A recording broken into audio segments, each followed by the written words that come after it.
But now Dave Chappelle has always been funnier than me. And Chris Rock has always been funnier than me. I've always been aware of who was funnier than me. I've just also been aware of who wasn't.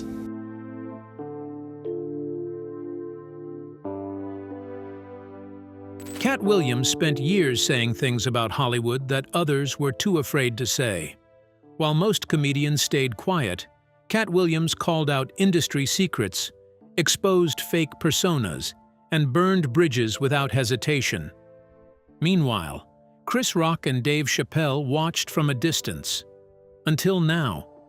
Recently, both legends have started speaking out, revealing why Katt couldn't be controlled and why the industry never managed to break him. So what did they finally say? And why are they choosing to speak up now, after years of silence?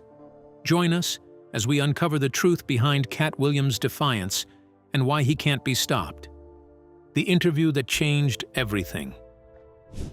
On January 3, 2024, Katt Williams sat down with Shannon Sharpe on the Club Shay Shay podcast and detonated a bomb that the comedy world is still recovering from. For nearly 3 hours, Katt systematically dismantled the carefully constructed public images of some of the biggest names in comedy, calling out lies, exposing theft, and challenging narratives that had been accepted as truth for decades. He didn't hold back. He questioned Kevin Hart's meteoric rise, suggesting it wasn't entirely organic. He accused multiple comedians of stealing material. He talked about industry gatekeepers who decide which black comedians get opportunities and which ones get buried. He spoke about compromise, about what you have to give up to get certain roles, about the specific price of fame that nobody talks about publicly. The interview went viral immediately, racking up millions of views within days. Social media exploded with reactions, memes, and debates about whether Katt was telling the truth or simply bitter about his own career struggles. Some people dismissed him as a troublemaker. Others saw him as someone finally saying what everyone already knew but was too afraid to articulate. But the most interesting reactions came from the people Katt didn't mention: Chris Rock and Dave Chappelle. Both comedy legends who had maintained careful public images had their own complicated relationships with the entertainment industry and walked away from massive opportunities when the terms didn't feel right. They didn't rush to social media to defend anyone Katt had criticized. They didn't even issue statements distancing themselves from his claims. They just stayed quiet initially, watching the fallout. And when they finally did speak about Katt Williams in various interviews and specials over the following months, what they said was shocking in its honesty. Because Chris Rock and Dave Chappelle didn't defend the industry, they defended Katt Williams. And in doing so, they revealed truths about how the comedy business actually works that most people never get to hear. Let's first uncover what Chris Rock revealed. What Chris Rock finally admitted. Chris Rock has been navigating the entertainment industry successfully for over 3 decades. He's hosted the Oscars, starred in major films, sold out arenas worldwide, and built a net worth estimated at over $60 million. He is, by any conventional measure, one of the most successful comedians alive. But in various interviews following Katt's appearance on Club Shay Shay, Chris started talking about Katt Williams in a way he never had before. He acknowledged something that most successful entertainers refuse to admit, that the industry rewards compliance and punishes authenticity. Chris explained that there's a very specific path that black comedians are expected to follow if they want mainstream success. You start in the clubs, you get noticed, you get a development deal, you do the sitcom or the supporting role in the buddy comedy, you don't make white executives uncomfortable, you don't talk too much about race except in ways that make white audiences feel good about laughing, and you definitely don't criticize the people who write the checks. Katt Williams violated every single one of those unwritten rules repeatedly throughout his career. He talked about race in ways that made people uncomfortable. He criticized powerful executives publicly. He walked away from projects when he felt disrespected. He refused roles that required him to wear a dress, which became a whole separate controversy about whether Hollywood specifically emasculates black male comedians as a condition of stardom. Chris Rock admitted that Katt's refusal to play the game cost him opportunities that would have made him far wealthier and more famous than he is. But he also admitted something more important, that Katt maintained his integrity in ways that most successful comedians, including Rock himself, had not. This was a stunning admission from someone at Rock's level. He was essentially saying that his own success had required compromises that Katt wasn't willing to make. Not because Katt was more talented or funnier, though Chris praised his abilities, but because Katt valued something more than he valued fame and money. Chris also addressed the specific criticisms Katt had made about other comedians stealing material. He didn't mention names, but he acknowledged that joke theft is far more common in the industry than the public realizes, and that the comedians who get away with it are usually the ones who are already successful enough that nobody wants to challenge them. The implication was clear. Katt Williams was telling uncomfortable truths about an industry that functions on carefully maintained lies, and the reason he couldn't be stopped wasn't because he was untouchable, but because he had nothing left to lose. He had already sacrificed mainstream acceptance years ago, which meant the usual tools of industry control, threatening someone's career, their money, and their access didn't work on him anymore. Chris's most revealing comment came during a conversation about why some comedians make it and others don't. He said that talent matters, but what matters more is whether you're willing to play ball. And Katt Williams, according to Chris, had never been willing to play ball with anyone, which made him simultaneously unemployable by industry standards and completely free in ways that more successful comedians would never be. Now, let's talk about Dave's point of view and what he has to say about Katt Williams. Dave Chappelle's perspective on walking away. If Chris Rock's comments about Katt Williams were surprising, Dave Chappelle's were even more so, because Dave is the one comedian alive who actually did what most people only fantasize about. He walked away from $50 million and the most successful show on television because the terms of continued success felt wrong. In 2005, Dave Chappelle walked away from Chappelle's show and a massive contract with Comedy Central. The decision shocked the entertainment industry and confused fans who couldn't understand why someone would abandon that much money and fame at the peak of their success. For years afterward, Dave was relatively quiet about exactly why he left. He gave some explanations about not liking the direction the show was taking, about feeling like the laughter at some of his racial humor was coming from the wrong place, about pressure and stress. But he never fully articulated the deeper reasons until much later. When Dave finally started talking about Katt Williams in recent years, he did so with the understanding of someone who had also refused to compromise in ways the industry demanded. He saw in Katt's career a reflection of his own journey, except Katt had never had the massive mainstream success that he enjoyed before walking away. He explained that the entertainment industry operates on control.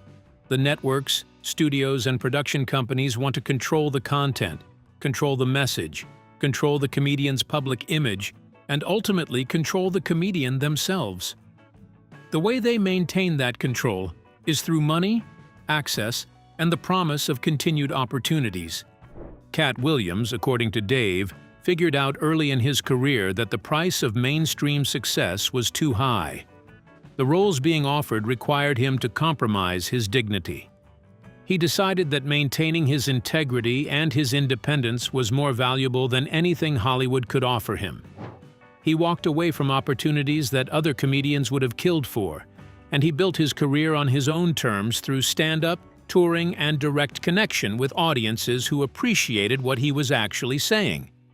Dave admitted that while this approach is financially punishing, one gets to maintain something that most successful entertainers lose: the ability to say whatever you want, without worrying about who you're going to offend or whether your next contract will get renewed. You own your own voice, and in an industry built on controlling people's voices, that ownership is the rarest and most valuable thing you can possess. Dave's comments about Katt revealed something else important: that the comedians who criticize Katt for being difficult or unprofessional are often the ones who have completely surrendered their own independence in exchange for success.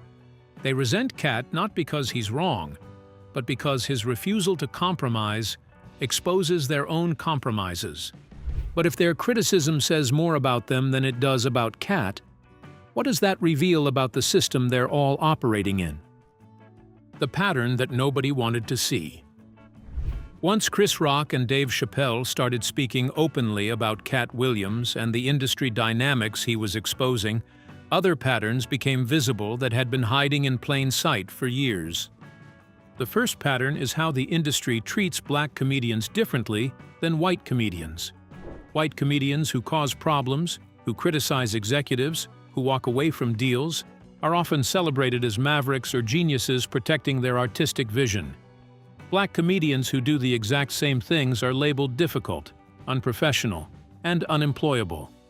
Dave Chappelle walking away from $50 million was initially treated as a breakdown or mental health crisis by the media. It took years before the narrative shifted to recognize it as a principled decision. Meanwhile, white comedians who have walked away from opportunities for creative reasons are immediately celebrated for their integrity. Katt Williams has been arrested multiple times, been involved in public altercations, and had his personal struggles publicized extensively. The media coverage consistently framed these incidents as evidence that Katt was out of control or self-destructive. What the coverage rarely mentioned was the context, that many of these incidents occurred during periods when Katt was actively speaking out about industry corruption, or after he had turned down roles that would have required him to compromise. The pattern suggests that when a black comedian refuses to comply with industry expectations, the system works to discredit them personally so that their professional criticisms can be dismissed as the rantings of someone who is unstable or bitter. Another pattern is joke theft and how it's handled when the thief is more successful than the original comedian. Katt Williams has been calling out specific instances of material theft for years, naming names and providing details about which jokes were stolen and when. The response from the industry and from other comedians has largely been silence or dismissal. The accused comedians either ignore the accusations entirely or issue vague denials without addressing the specific claims. The industry doesn't investigate because the people being accused are often the ones generating the most revenue. Chris Rock acknowledged this pattern directly. He talked about how difficult it is to prove joke theft, how the industry protects successful comedians even when the theft is obvious, and how the comedians who get stolen from are usually the ones without enough power to do anything about it. Chris didn't name specific examples, but the implication was clear. Katt Williams was right about the theft, and the reason nobody was doing anything about it was because the people who benefit from maintaining the current system had no interest in changing it. The third pattern is the dress issue. Katt Williams has repeatedly talked about being offered roles that required him to wear a dress, and he has stated that he turned down millions of dollars rather than accept those roles. He has also suggested that there's a deliberate effort in Hollywood to emasculate black male comedians as a condition of mainstream success. This claim has been controversial because it sounds like a conspiracy theory. But when you actually look at the filmographies of the most successful black male comedians over the past 3 decades, a pattern emerges. Martin Lawrence, Eddie Murphy, Tyler Perry, Kevin Hart, Chris Tucker, Jamie Foxx, and many others have all worn dresses in major film roles. Dave Chappelle himself was pressured to wear a dress during the production of a film and refused, which became part of his decision to walk away from mainstream Hollywood for a period. He's spoken about this publicly, confirming that the pressure is real and that it's specifically directed at black male performers in ways that white male performers don't experience. Katt's refusal to participate in this pattern cost him roles that would have elevated his film career significantly, but it also allowed him to maintain a specific image and dignity that he valued more than the money those roles would have generated. Chris Rock and Dave Chappelle, by acknowledging these patterns publicly, were essentially confirming that Katt Williams wasn't paranoid or making things up. He was accurately describing how the industry actually works, and the reason he couldn't be stopped was because he had already opted out of the system that would normally silence him. And that brings us to the question no one wanted to ask out loud. What if one of comedy's biggest stars didn't rise the way we were told? The Kevin Hart situation that nobody wanted to address. One of the most explosive parts of Katt Williams' Club Shay Shay interview was his extended criticism of Kevin Hart. Katt questioned the organic nature of Kevin's rise to become one of the highest-paid comedians in the world, suggested that opportunities were manufactured for him in ways they weren't for other comedians, and implied that Kevin's success required compromises that Katt wasn't willing to make. Kevin Hart responded, but carefully. He didn't engage with the specific claims. He simply said that his success came from hard work and that he wouldn't let anyone diminish what he'd built.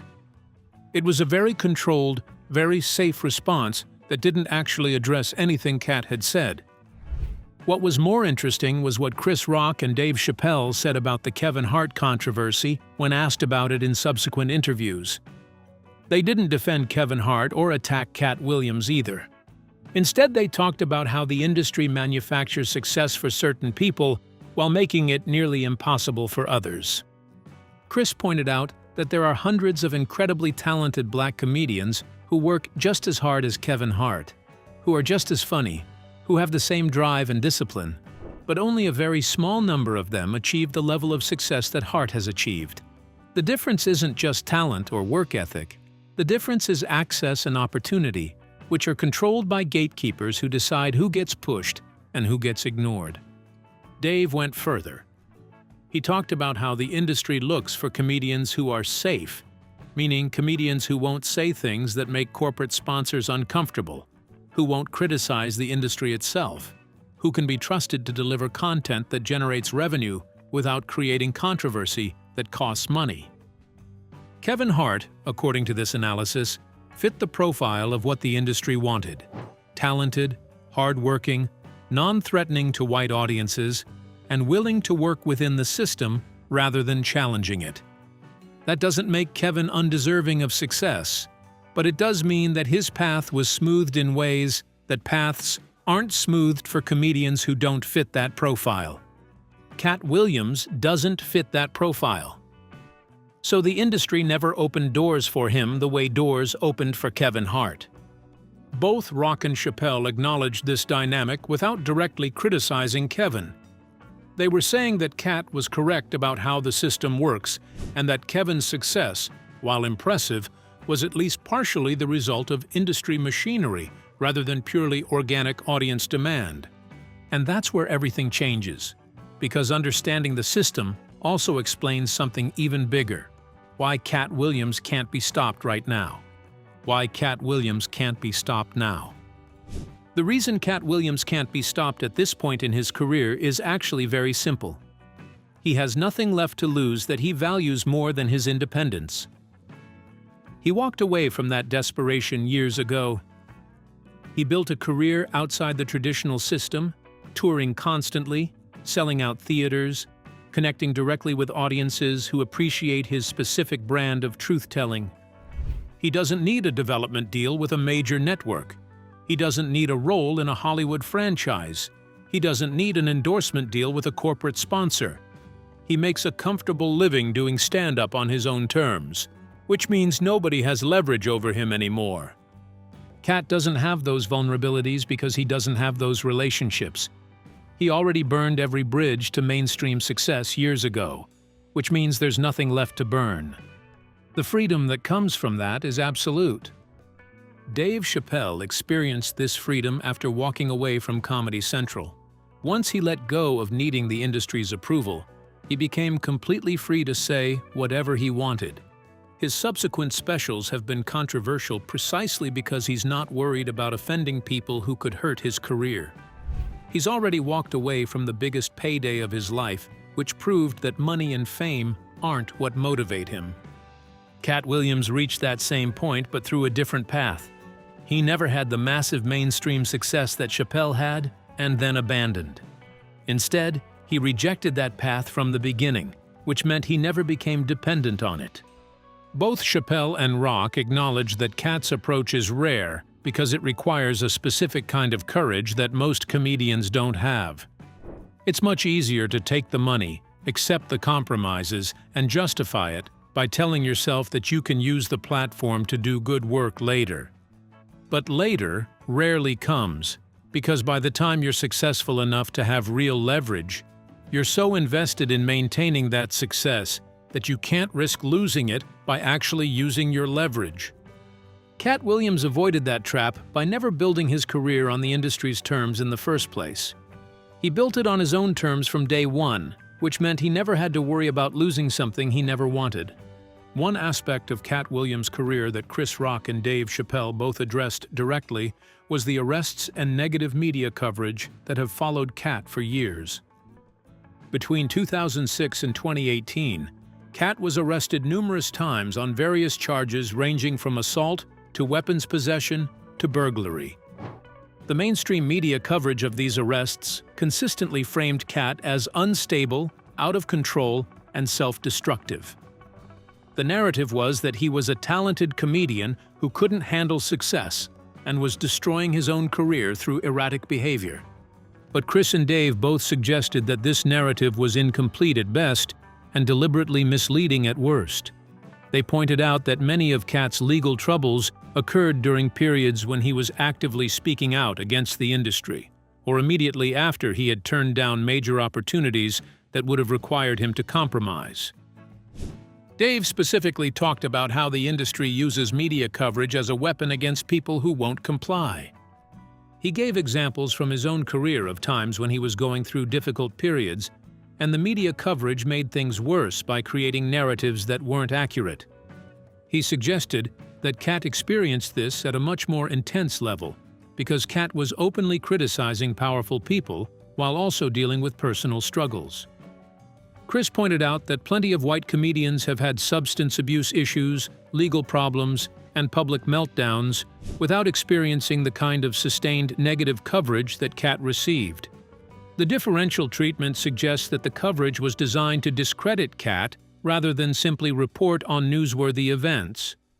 Both comedians also noted that despite all the arrests and negative publicity, Katt Williams continued selling out shows. His audience didn't abandon him even when the media narrative suggested he was finished. That loyalty from fans suggests that the people who actually watch his comedy understood something that the media coverage was missing. That Katt's legal troubles and his industry criticisms were connected, and that the system was working to silence someone who was exposing uncomfortable truths. This doesn't excuse illegal behavior if Katt actually did the things he was arrested for. But it does add important context that the mainstream coverage typically omitted, that there was a pattern of targeting and amplification that seemed designed to destroy his credibility precisely because he was using his platform to challenge the industry itself. Because if there really was a system working against him, then something important changed in 2024, and it opened the door for others to finally speak. So, what changed? A change in dynamics. Something changed in 2024 that allowed Chris Rock and Dave Chappelle to speak more openly about Katt Williams and the dynamics he represents. And there are several factors that contributed to this change. The most obvious one is that both Rock and Chappelle had reached points in their careers where they had less to lose from speaking honestly. Rock's career was already well established and diversified enough that he didn't need to worry about industry gatekeepers cutting him off. Chappelle had already proven he could walk away from massive opportunities and rebuild on his own terms. Another factor is that the success of Katt's Club Shay Shay interview demonstrated that there was a massive public appetite for honest conversations about how the entertainment industry actually works. The interview generated hundreds of millions of views and dominated social media for weeks. That level of public interest created space for other comedians to engage with the topics Katt had raised without it seeming like they were just creating drama. Also, both Rock and Chappelle had experienced their own recent controversies that gave them sympathy for what Katt had been through. Rock was assaulted on stage by Will Smith at the Oscars, in a moment that was broadcast globally and became the most discussed entertainment incident of 2022. Chappelle had been attacked on stage during a performance and had dealt with ongoing controversy about his material on transgender issues. Both incidents Chris Rock and Dave Chappelle direct experience with how the industry and media treat comedians when controversy erupts. They saw how narratives get constructed, how context gets removed, how their words get twisted to serve agendas they don't control. That experience made them more sympathetic to what Katt had been saying about being targeted and misrepresented. Fourth, there seems to have been a generational shift in comedy where more established comedians are becoming willing to speak honestly about industry dysfunction. Younger comedians have been talking about these issues more openly, often through podcasts and social media rather than traditional media channels. The success of those conversations has created permission for more established comedians to speak more freely as well. When Chris and Dave started validating Katt's perspective, it fundamentally changed the conversation. Katt could be dismissed as a bitter comedian with an axe to grind. But Chris and Dave couldn't be dismissed the same way. They're at the top of the profession, they have undeniable success, and they don't have obvious reasons to lie about how the industry works. Their willingness to confirm Katt's core arguments, that the industry demands compromises from black comedians, that success is often manufactured rather than organic, that speaking truth costs you opportunities, that the media is used as a weapon against people who won't comply, gave those arguments mainstream credibility they hadn't previously had. Now that you know what Chris Rock and Dave Chappelle finally revealed about Katt Williams, does it change how you see his career and the controversies that have followed him? Was Katt Williams right all along about an industry that most people never see? And what does it mean that two of comedy's biggest legends have started validating what he's been saying for years? Share your thoughts with us in the comment section. Remember to like, share, and subscribe for more. Also, click the next video showing on your screen. You will enjoy it.